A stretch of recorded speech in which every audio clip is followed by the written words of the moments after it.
Hey everyone, it's Matt. I hope you're having a nice afternoon so far. As I said in my video yesterday, every day this week is designated to a specific purpose and set of executive orders. Today being Tuesday, it is Equity Day. So Joe Biden was just out in a short speech followed by signing a few different executive orders. So I know a lot of you want to see that video. So I have the full video here for you that I'm going to show you. And again, I will catch you on the other side. Thanks again, and I'll see you soon. Joe Biden to deliver remarks on his racial equity agenda. In my campaign for president, I made it very clear that the moment it arrived as a nation where we faced deep racial inequities in America and systemic racism that has plagued our nation for far, far too long. I said that over the course of the past year that the blinders have been taken off the nation, the American people. What many Americans didn't see or had simply refused to see couldn't be ignored any longer. Those 8 minutes and 46 seconds that took George Floyd's life opened the eyes of millions of Americans and millions of people around all over the world. It was the knee on the neck of justice, and it wouldn't be forgotten. It stirred the conscience and of tens of millions of Americans. And in my view, it marked a turning point in this country's attitude toward racial justice. When the six-year-old daughter, Gianna, who I met with when I met with the family, I leaned down to say hi to her, and she said, looked at me, she said, "Daddy changed the world." That's what Gianna said, his daughter. Daddy changed the world. And I believe she was right. Not because this kind of injustice stopped, it clearly hasn't, but because the ground has shifted, because it's changed minds and mindsets, because it laid the groundwork for progress. COVID-19 has further ripped a path of destruction through every community in America, but no one has been spared. But the devastation in communities of color has been nothing short of stunning. Just look at the numbers. 40% of frontline workers, nurses, first responders, grocery store workers, are Americans of color, and many are still living on the edge. 1 in 10 Black Americans is out of work today. 1 in 11 Latino Americans is out of work today. 1 in 7 households in America, about 1 in 4 Black, 1 in 5 Latino households in America, report that they don't have enough food to eat in the United States of America. Black and Latino Americans are dying of COVID-19 at rates nearly 3 times that of white Americans. And it's not white Americans' fault, but just a fact. And the Americans now know it, especially younger Americans. One of the reasons I'm so optimistic about this nation is that today's generation of young Americans is the most progressive, thoughtful, inclusive generation that America has ever seen. And they are pulling us toward justice in so many ways, forcing us to confront the huge gap in economic inequity between those at the top and everyone else, forcing us to confront the existential crisis of climate, and yes, forcing us to confront systemic racism and white supremacy. It's just been weeks since all of America witnessed a group of thugs, insurrectionists, a political extremist, and white supremacists violently attack the capital of our democracy. And so now's the time to act. It's time to act because that's what the faith and morality call us to do. Across nearly every faith, the same principles hold. We're all God's children. We should treat each other as we would like to be treated ourselves. And this is time to act, and this time to act is because it's what the core values of this nation call us to do. And I believe the vast majority of Americans, Democrats, Republicans, and independents, share these values and want us to act as well. We have never fully lived up to the founding principles of this nation, to state the obvious, that all people are created equal and have a right to be treated equally throughout their lives. And it's time to act now, not only because it's the right thing to do, but because if we do, we'll all be better off for it. For too long, we've allowed a narrow, cramped view of the promise of this nation to fester. You know, we've bought the view that America is a zero-sum game in many cases. If you succeed, I fail. If you get ahead, I fall behind. If you get the job, I lose mine. Maybe worst of all, if I hold you down, I lift myself up. We've lost sight of what President Kennedy told us when he said, "A rising tide lifts all boats." And when we lift each other up, we're all lifted up. You know, and the corollary is true as well. When any one of us is held down, we're all held back. More and more economic studies in recent years have proven this. But I don't think you need economic studies to see the truth. Just imagine if instead of consigning millions of American children to under-resourced schools, we gave each and every 3-4-year-old child a chance to learn, to go to school, not daycare, school, and grow, and thrive in school and throughout. When they've done that, the places have been done, it shows they have an exponentially greater chance of going all the way through 12 years of school and doing it well. But you know, does anyone in this whole nation think we're not all better off if that were to happen? Just imagine if instead of denying millions of Americans the ability to own a home and build generational wealth, we made it possible for them to buy a home, their first home, and began to build equity to provide for their families and send their children off to school. Does anyone doubt that the whole nation would be better off? Just imagine, instead of denying millions of young entrepreneurs the ability to access capital, we made it possible to take their dream to market, create jobs, reinvest in their own communities. Does anyone doubt this whole nation wouldn't be better off? Just imagine if more incredibly creative and innovative, how much more creative and innovative we'd be if this nation held the historic black colleges and universities to the same opportunities and minority-serving institutions that had the same funding and resources of public universities to compete for jobs in industries of the future. You know, just ask the first HBCU graduate elected as vice president if that's not true. But to do this, I believe this nation and this government need to change their whole approach to the issue of racial equity. Yes, we need criminal justice reform, but that isn't nearly enough. We need to open the promise of America to every American, and that means we need to make the issue of racial equity not just an issue for any one department of government. It has to be the business of the whole of government.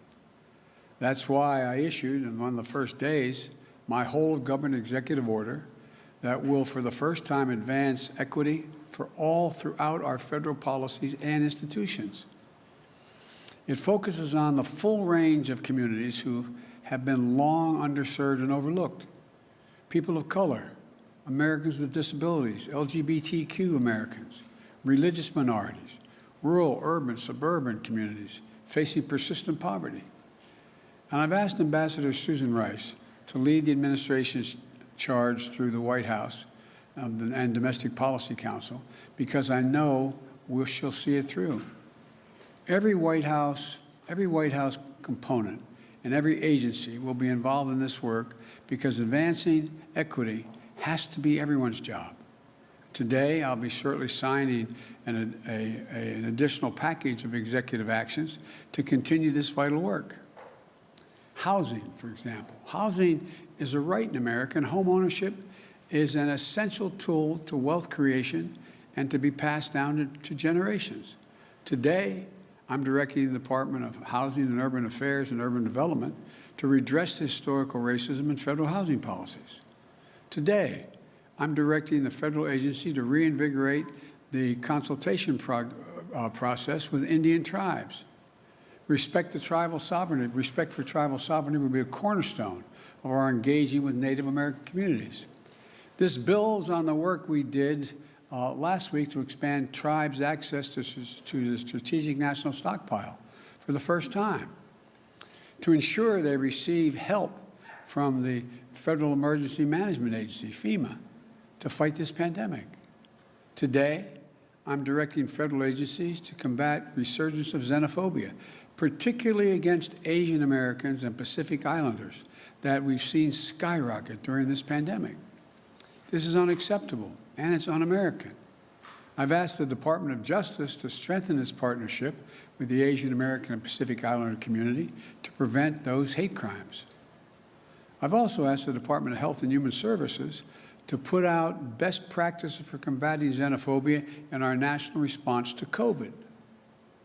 Look, in the weeks ahead, I'll be reaffirming the federal government's commitment to diversity, equity, and inclusion and accessibility, building on the work we started in the Obama-Biden administration. That's why I'm rescinding the previous administration's harmful ban on diversity and sensitivity training and abolish the offensive counterfactual 1776 Commission. Unity and healing must begin with understanding and truth, not ignorance and lies. Today, I'm also issuing an executive order that will ultimately end the Justice Department's use of private prisons, an industry that houses pretrial detainees and federal prisoners. The executive order directs the Attorney General to decline to renew contracts with privately operated criminal facilities, a step we started to take at the end of the Obama administration and was reversed under the previous administration. This is the first step to stop corporations from profiting off of incarceration that is less humane and less safe, as the studies show. And it is just the beginning of my administration's plan to address systemic problems in our criminal justice system. Here's another thing we need to do. We need to restore and expand the Voting Rights Act, named after our dear friend John Lewis, and continue to fight back against laws that many states are engaged in to suppress the right to vote while expanding access to the ballot box for all eligible voters. Because here's the deal, and I'll close with this. I ran for president because I believe we're in a battle for the soul of this nation. And the simple truth is, our soul will be troubled as long as systemic racism is allowed to persist. We can't eliminate it. It's not going to be overnight. We can't eliminate everything, but it's corrosive, it's destructive, and it's costly. It cost every American, not just who felt the sting of racial injustice. We are not just a nation morally deprived because of systemic racism. We're also less prosperous. We're less successful. We're less secure. So we must change, and I know it's going to take time, but I know we can do it. And I firmly believe the nation is ready to change, but government has to change as well. We need to make equity and justice part of what we do every day, today, tomorrow, and every day. Now, I'm going to sign these executive actions to continue the work to make real the promise of America for every American. Again, I'm not promising we can end it tomorrow, but I promise you we're going to continue to make progress to eliminate systemic racism, and every branch of the White House and the federal government is going to be part of that effort. Thank you.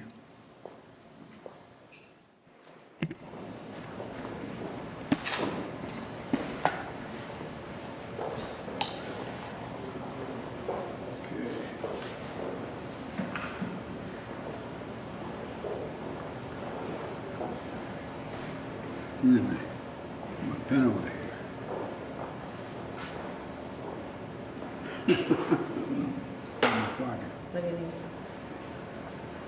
This first executive order is a memorandum for the Secretary of Housing and Urban Development to redress our nation's and the federal government's history of discriminatory housing practices and policies.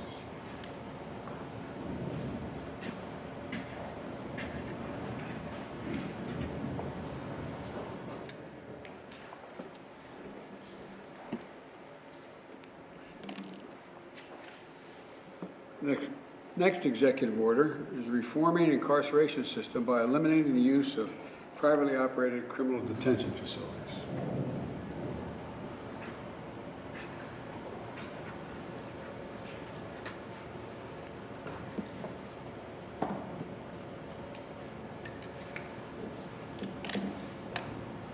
Third executive order is a memorandum for the heads of the executive departments and agencies. Tribal consultation and strengthening nation-to-nation relationships.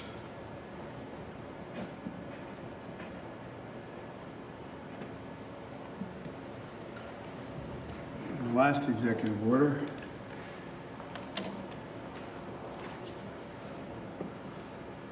is condemning and combating racism, xenophobia, and intolerance against Asian Americans and Pacific Islanders in the United States.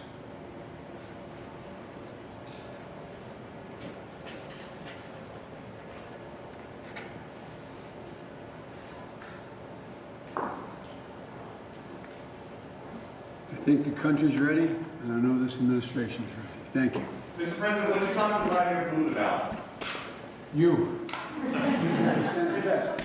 Welcome back. So I hope you enjoyed watching that. Like I said, I know that some of you enjoy seeing these speeches and just want to know what he is saying, which is why I want to bring you this content. So there's a lot going on these days lately with executive orders and everything else. So I just want to keep you up to speed and do whatever I can to keep you informed and to provide the information to you that you're looking for. So thanks again. I'll keep you posted and I'll see you again later. Thank you so much for your support. I'll see you in the next video. See you later.